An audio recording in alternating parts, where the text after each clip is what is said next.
Yeah, it will be interesting. I mean, it's made a big splash. Everyone is talking about it. I don't think it ends with a fight of any kind. Maybe down the line a grappling match. DC would never take that without getting paid.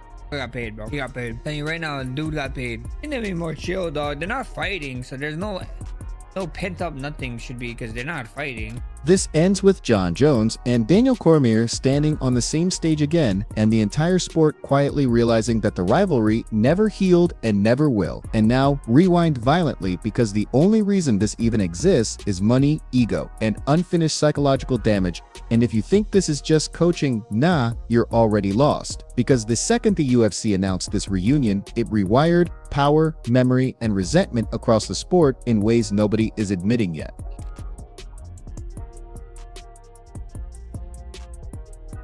The shock isn't that Jones and DC are together. The shock is that they're pretending this is healthy, pretending this is growth, pretending this is some mature evolution, when in reality this is two nuclear personalities being placed inches apart without gloves. And I'm telling you right now, someone is lying about how calm this really is, because history doesn't evaporate, it waits, and this reunion smells like pressure hiding under smiles. I think it'd be great to have Daniel Cormier a part of this show. Obviously, him and I have a rough history. I know he doesn't like me very much, me beating him twice, but I think him coming out here to Thailand, filming with me, would be a great opportunity for us to mend this jacked up relationship. But I have no problems with him. I think, if anything, him coming out here would give us both an opportunity to maybe start a friendship. Jon Jones saying he has no anger toward Daniel Cormier sounds nice until you remember Jon Jones never says anything without leverage in mind, and the way he framed this as a positive step felt rehearsed, calculated, almost too smooth, like he's controlling the narrative before someone else exposes what's actually happening behind the cameras, because nah, this doesn't feel clean at all. I guess I'm just surprised, like, if Jones and DC were going to do this, and I'm sure they got paid a pretty penny. Yeah. Why wouldn't you have them coach the Ultimate Fighter? I agree. I imagine this penny was prettier. You think prettier than, certainly not that they could afford, but maybe that they were willing to pay, Yeah, right? yes. It's kind of like, it's kind of wild that the Jones DC reunion happens on a reality show. I guess a Russian reality show. Yeah. Which is why I'm not trying to diminish it, but it's just like, wow. Then Daniel Cormier fires back, claiming he would dominate Jon Jones if they ever fought again, and suddenly the mask slips, because that isn't nostalgia talking. That's a man who still believes the outcome was stolen from him spiritually, if not officially. And when DC talks about still shooting takedowns and still training killers every day, that's not fantasy, that's a warning, and it tells you this rivalry is still alive and dangerous. Yeah, it will be interesting. I mean, it's made a big splash. Everyone is talking about it. I don't think it ends with a fight of any kind. Maybe down the line a grappling match. I know DC over the break said to someone that he'd be open to a grappling match. But remember, when Jon Jones turned down the 30 million, he was filming this. I think it was the version where it was him and Nate Diaz, and then Nate left, and then Jorge entered. And he's getting a lot of money for these shows. This is his second go around, and so I think that was part of the thinking, like, hey, I'm getting a lot of money to do this. I do the thing over in Chechnya. I don't need that 30 million. So we don't know.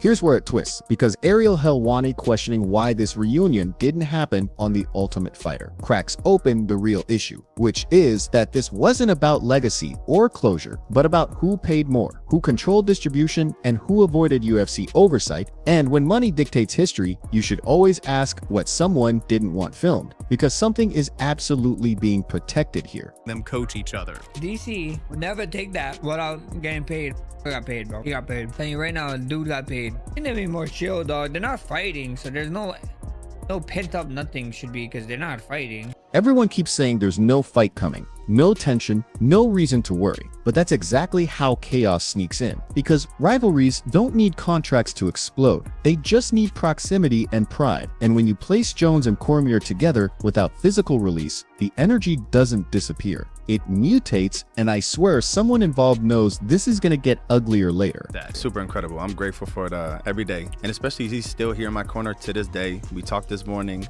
He's still giving me all the pointers, all the advice, even when we're not even fighting.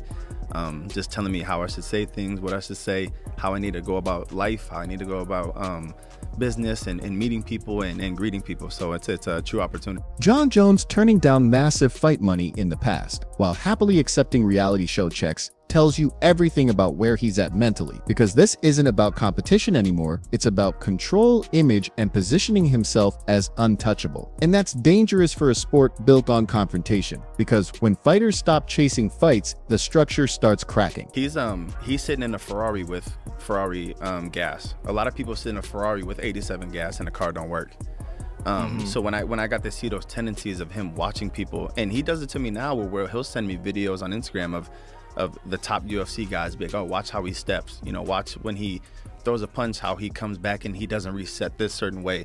And he's kind of already installing those tendencies in me. And so now when I was wrestling, I never used to watch people wrestle. Like I went out there on a limb and I was just beating guys. Max Holloway casually pointing out that DC took the deal because the pay was good seems harmless until you realize that money has now replaced legacy as the loudest voice in the room. And when legends move for checks instead of challenges, it sends a message downstream to every contender watching, and that message is twisted, confusing, and honestly kind of poisonous for the future. Greatest of all time. Jon Jones, as far as the octagon goes, is the greatest I've personally ever seen in practice. Inside the octagon, I've been on several cards with him. My first UFC fight ever, I was the main event. He was the co-main event. That was the Matt Hamill incident, right? For the tough finale against Roy Nelson. When he won his belt, that's the night I knocked out Crow Cop. He fought Shogun. When he fought Rashad, I fought Ben Rothwell. That was in Atlanta, right? We've trained together. I've been on a ton of cards with him. We've done press conferences together. He is hands down the best fighter I've ever witnessed. No argument there.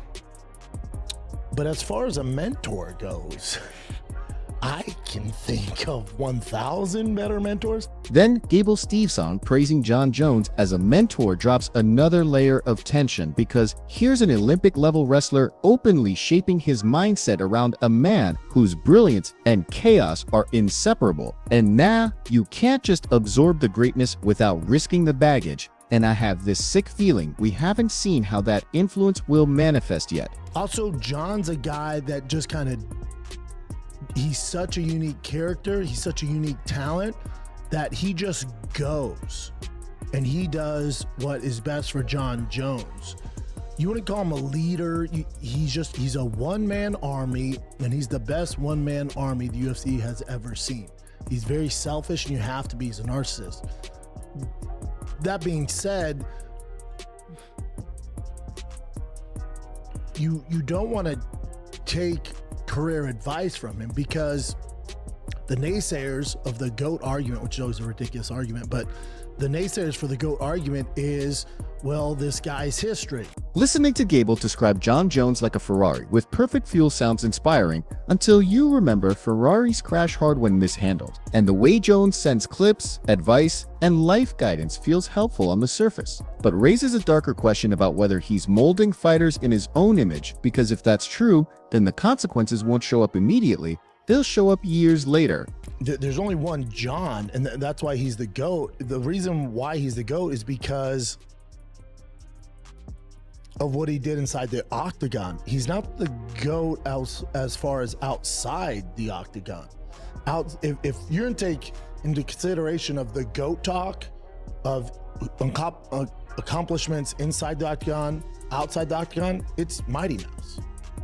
It's Mighty Mouse or it's GSP.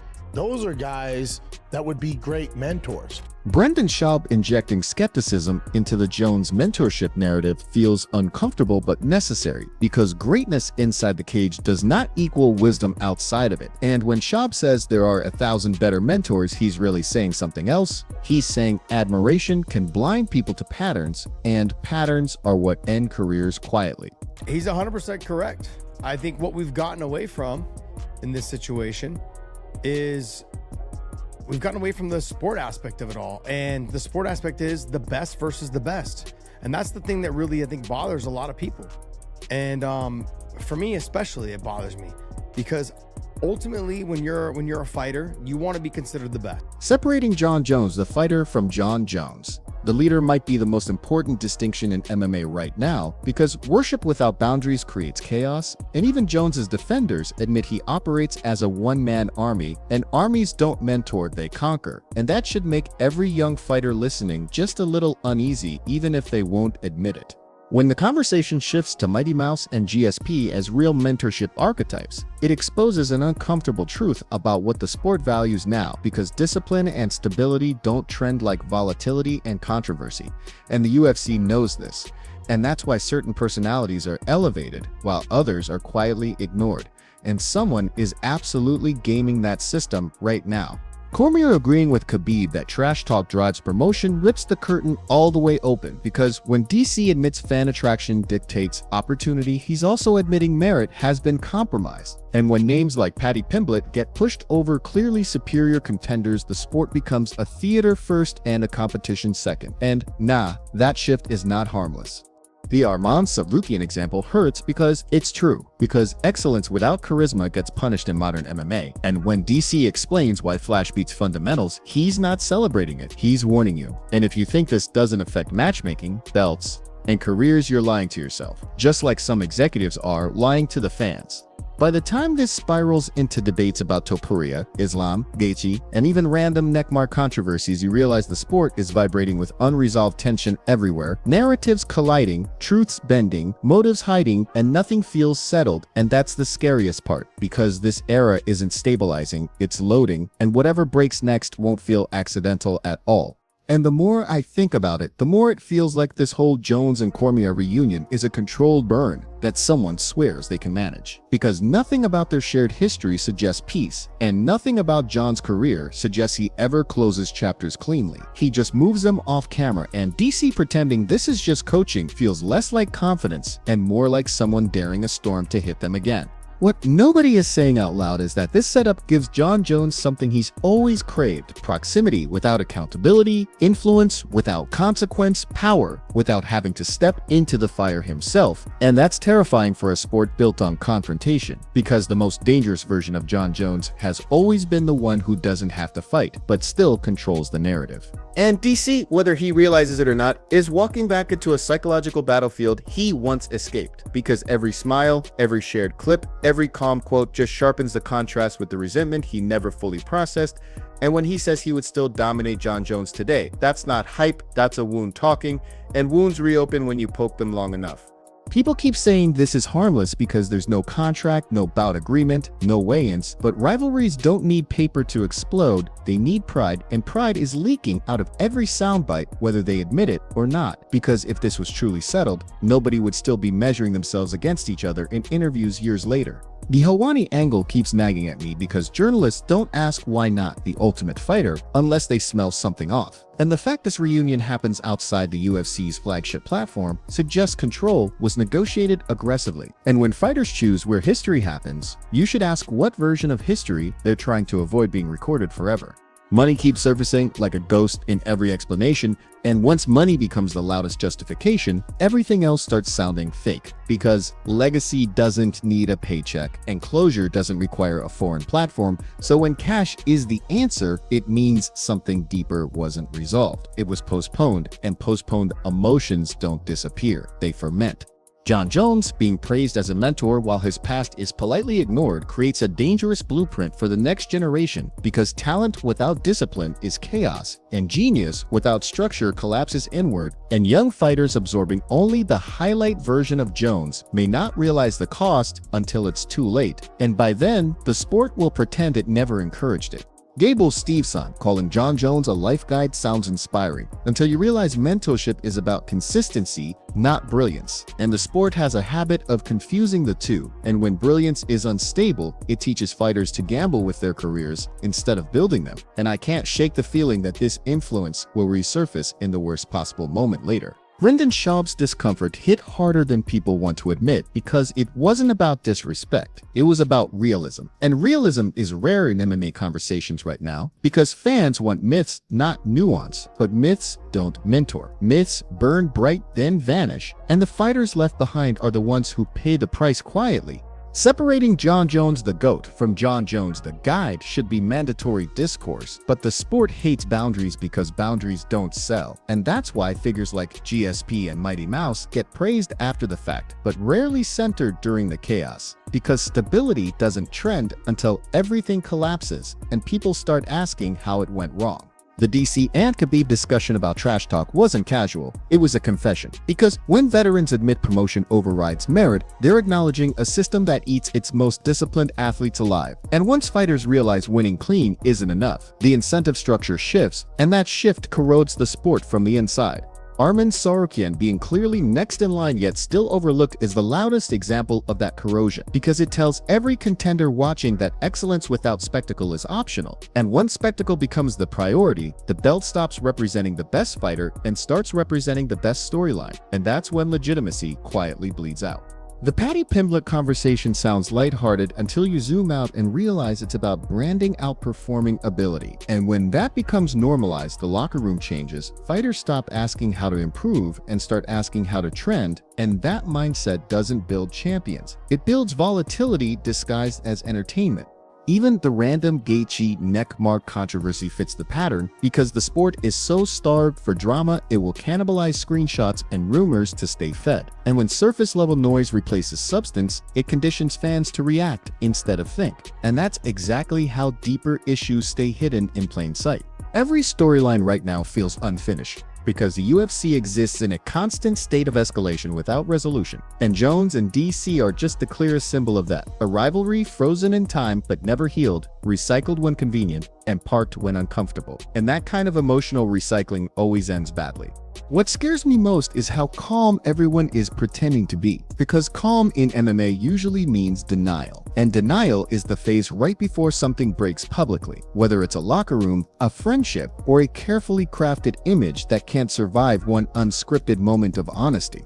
This era feels like it's stacking unresolved tension on top of unresolved tension, hoping star power can hold it together, but star power fades and resentment doesn't, and when those forces collide, the fallout doesn't just affect the people involved, it ripples through divisions, rankings, and trust in the system itself. Jones and Cormier sharing space again isn't closure, it's exposure, and exposure always reveals more than intended because you can't fake emotional neutrality forever. And when one crack shows, the audience will feel it instantly, even if they can't explain why, and that's when narratives start to unravel fast. The sport keeps moving forward without looking back, but the past is standing right there in front of it wearing a coaching badge and smiling for cameras, and the longer everyone pretends that's normal, the more violent the eventual reckoning will feel, because history doesn't like being ignored. It likes being repaid with interest. And that's why none of this feels finished. Not Jones, not DC, not merit versus hype, not mentorship versus myth, because the UFC is carrying too many unresolved truths at once, and sooner or later one of them is going to explode on a live mic, on a live show, when nobody can edit it out fast enough.